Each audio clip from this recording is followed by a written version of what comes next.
ஒரு democratic country. இந்தியான்றது ஒரு ஜனநாயக நாடு. தமிழ்நாட்டில் ஒரு ஜனநாயகம். யார் வேணாலும் மாநாடு நடத்தலாம், யார் வேணாலும் கட்சி ஸ்டார்ட் பண்ணலாம், யார் வேணாலும் வந்து கொள்கையில பிரகடனம் பண்ணலாம். அப்படி இருக்கிற ஒரு நாடு தான் இந்தியா. அப்படி இருக்கும்போது விஜய் கண்டு ஏன் திமுக பயப்படணும்? அதான் இப்ப கேள்வி. விஜய் கண்டு ஏன் திமுக பயப்படணும்? அப்போ விஜய் வந்து கட்சி ஆரம்பிக்கும் போது முழுக்க முழுக்க பாதிப்பு யாரு வரும்னா திமுக தான் வரும். அந்த திமுக ஓட்டு விஜய்க்கு போகும் அப்படின்ற அந்த ஒரு பயம் வந்துருச்சு. பொதுவாக தேர்தல் நேரம் வரும்போது பாத்தீங்கன்னா அந்த கருத்து, ஏன்னா உடனே நீங்க இப்படி போட்டுறாதீங்க, நீங்க புரியுதுங்களா?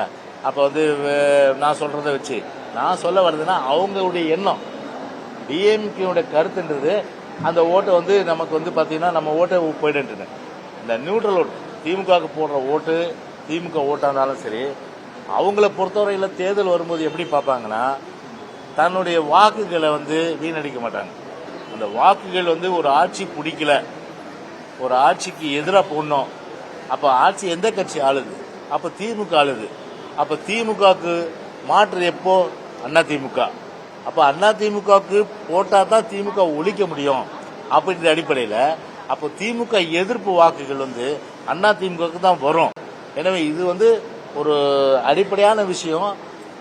ஒவ்வொரு தேர்தலில் நடைபெறுகின்ற விஷயம். அதில் வாக்குகள் சிதறாது. அதனால எங்களுக்கு அந்த கான்பிடன்ட் இருக்கு, எங்களுக்கு அந்த நம்பிக்கை இருக்கு.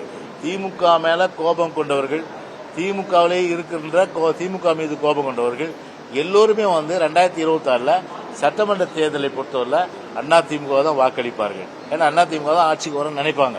அதனால அவருடைய எண்ணம் என்னன்னா வந்து ஆரம்பத்திலேயே வந்து விஜய் வந்து வளர விடக்கூடாது, நசிக்கணும் அப்படின்னா. ஏன் இந்த பயம்? இந்த பயம் அதனால வந்து யாரா இருந்தாலும் வந்து வரட்டுமே, களத்துல சந்திப்போமே அப்படின்ற ஒரு தைரியம் வந்து திமுகவுக்கு இருக்கா?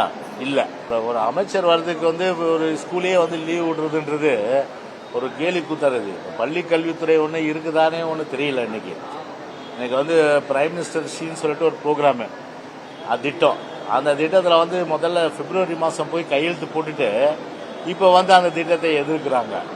அதுக்கப்புறம் வந்து பார்த்தீங்கன்னா இந்த மாதிரி வந்து பள்ளி கல்வித்துறை வந்து இன்னைக்கு ஒரு கவர்னர் ஆளுநர் ஒரு கருத்து சொல்லியிருக்காரு. இன்னைக்கு தமிழ்நாடு பாடத்திட்டத்தை அகில இந்திய பாடத்திட்டம் தமிழ்நாட்டுக்கு தேவையில்லை. அவங்க அந்த எஜுகேஷன் பொறுத்தவரை நமக்குன்னு பிரத்யேகமான திட்டம். ஆரம்ப காலத்துல புரட்சி தலைவர் அண்ணா காலத்துல இருந்து, புரட்சி தலைவர் காலத்துல இருந்து, அம்மா காலத்துல இருந்து எல்லா காலமும் சரி நம்முடைய வந்து அந்த பாடத்திட்டம் ஒரு சிறப்பு. அதுல எந்த மாறுபட்ட கருத்து இல்லை. செய்திகளை உடனுக்குடனும் துல்லியமாகவும் தெரிந்து கொள்ள சப்ஸ்கிரைப் பண்ணுங்க.